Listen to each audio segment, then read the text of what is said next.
Silver King Cool Online here with the 2 a.m. Club. How you guys doing? Well, You guys want to introduce yourselves? Joel, Mark, Tyler, Dave, Sauce. I understand you guys got together in 2007, is that correct? Yes, 2 years ago. How'd you guys get together? When did we get together?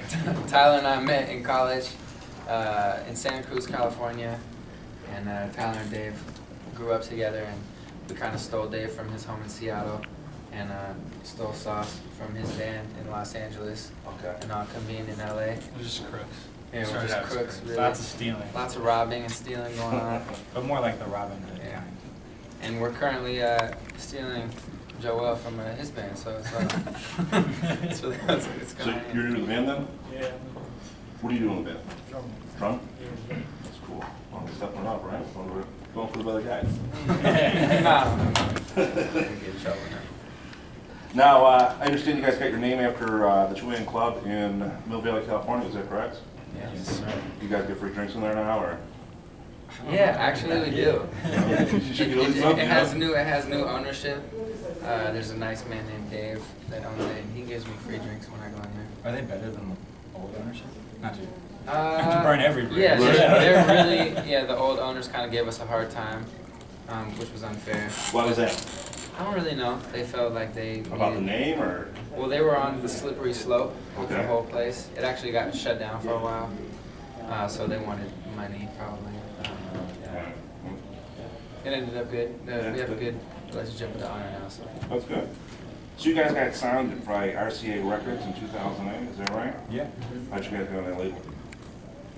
It was a raffle, actually. Oh, really? Yeah, they do that every year. It's the weirdest thing. So if you wanna, no, we were playing shows in LA, and eventually sort of like had to get a lawyer and do all the business things that we were unaccustomed to, and then and talked to a couple labels and ended up feeling pretty comfortable with the RCA family. Okay. And the roster is really cool, and it's been, like a good young team Right. around there, which I think has been helpful for us, and in building what we do along with them. So it's cool. Yeah, definitely cool. How'd you guys hook up with Jerry Harrison? Yeah, Jerry's son was a friend of ours, and he was playing like lacrosse in college. It's my lacrosse. He was playing That's when you're lacrosse. really good, you do that. Yeah. He was playing. I've never even done that with a real stick before. He was playing lacrosse in college down in Southern California, and he would just have us come play shows at his house. Okay. So we would come down there and do that, and it just ended up into a relationship with his dad. Him telling his dad, "You should check these guys out." But it took a while. It took like a year and a half. For At him first, to- Jerry was kind of like, "I don't know," Right, right. and I kept kind of pushing him, and then finally he said, "Okay," and we came down and cut our first single, actually, "Worry About You." They came on our first album last year. We made with him, and another song called "Flashing Room" we wrote with him. So that's kind of where it all started, and that's where we got our lawyer too, was through him. Right. And started the ball rolling. Did he want to take you guys in a different direction, or did you guys like the sound that you had? I mean, being from Talking Heads, it's a different style completely than what's Yeah. going on there. I mean, he definitely influenced it. We were kind of changing when we met him, so it was the perfect opportunity to sort of have someone who really knows how to make good pop songs. We were changing. it was puberty, is what a lot of people call that. But band puberty. So what are your other influences, then? Talking Heads. Everyone in our band's really different. Well, I mean, yeah, you guys got a really unique Go sound, around. so it's Yeah. Give us one influence. Sly and the Family Stone. okay. Sauce, give us one. Duran. Dalton. Hit it. Okay, we're good. What do you got? Slum Village. Slum Village.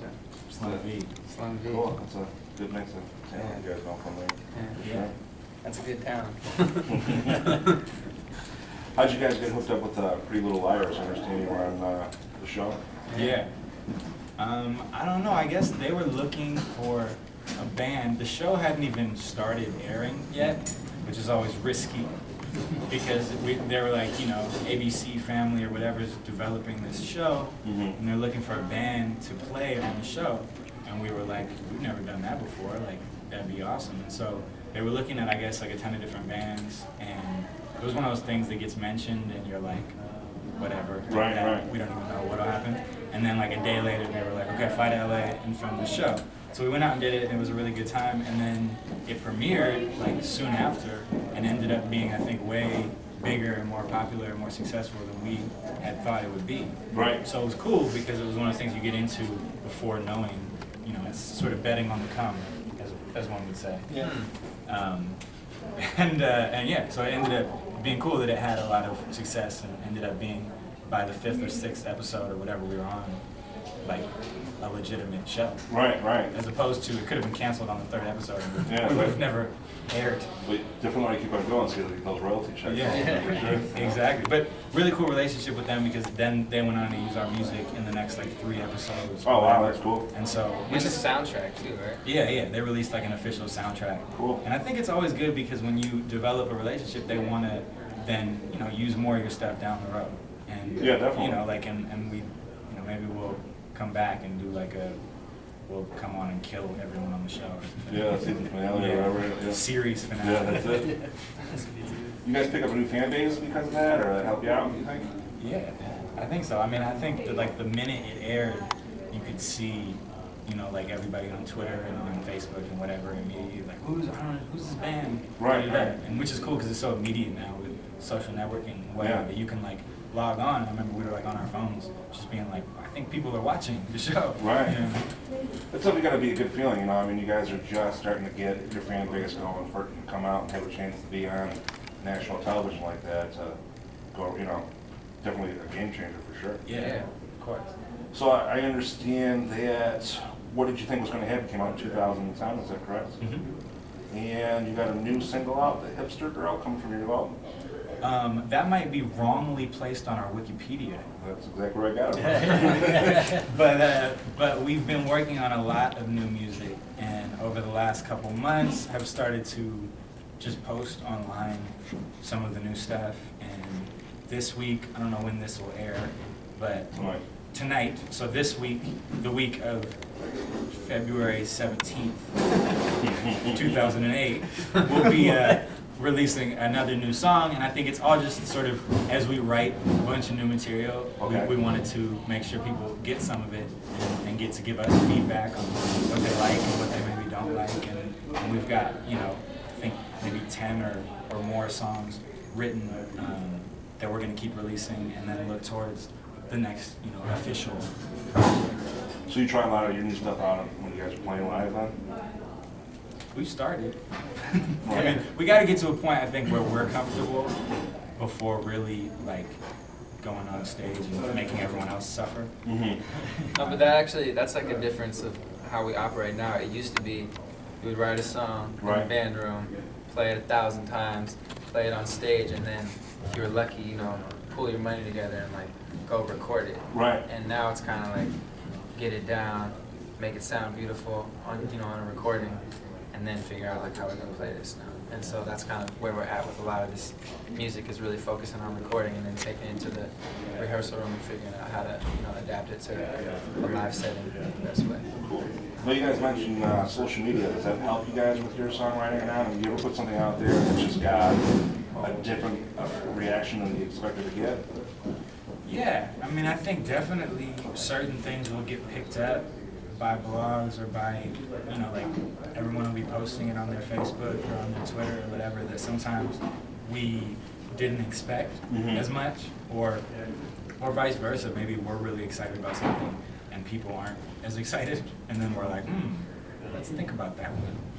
But yeah, I think for sure it's immediate feedback from actual people, and not just from, you know, management or label or Right. whoever that at the end of the day.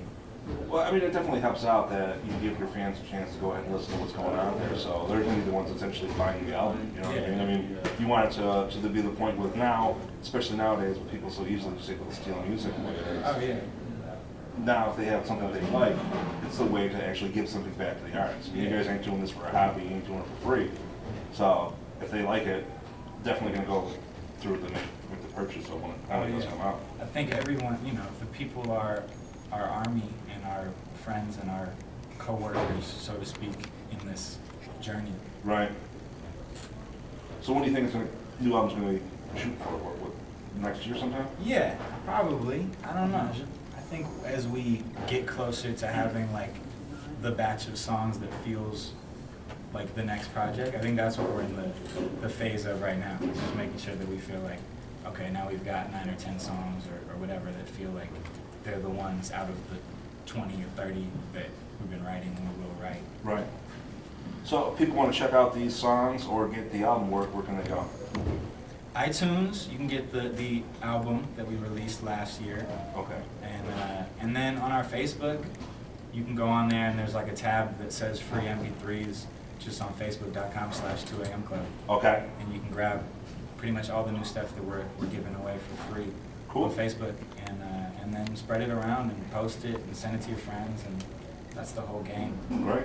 We appreciate everyone who already does. You guys, anything else you want to promote? Dave's coming out with a new, what was it? It's a sort of sports drink. Yeah. Yeah. Yeah, it's like a Person. it's like a pet project.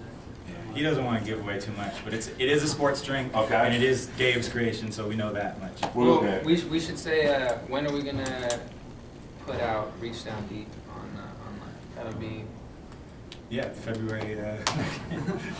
This week. this week, probably on Friday. We'll have a brand new song on the internet. So your website, Facebook, both. it'll be everywhere. Yeah, Great. Facebook. All right, guys. Thank you for your time. Thank You guys want to check out the band? Go to their Facebook page, Facebook/2AM Club. Check out the new stuff and make sure you pick up a copy. What do you think was going to happen? Boom. Boom. Thank you. Thanks.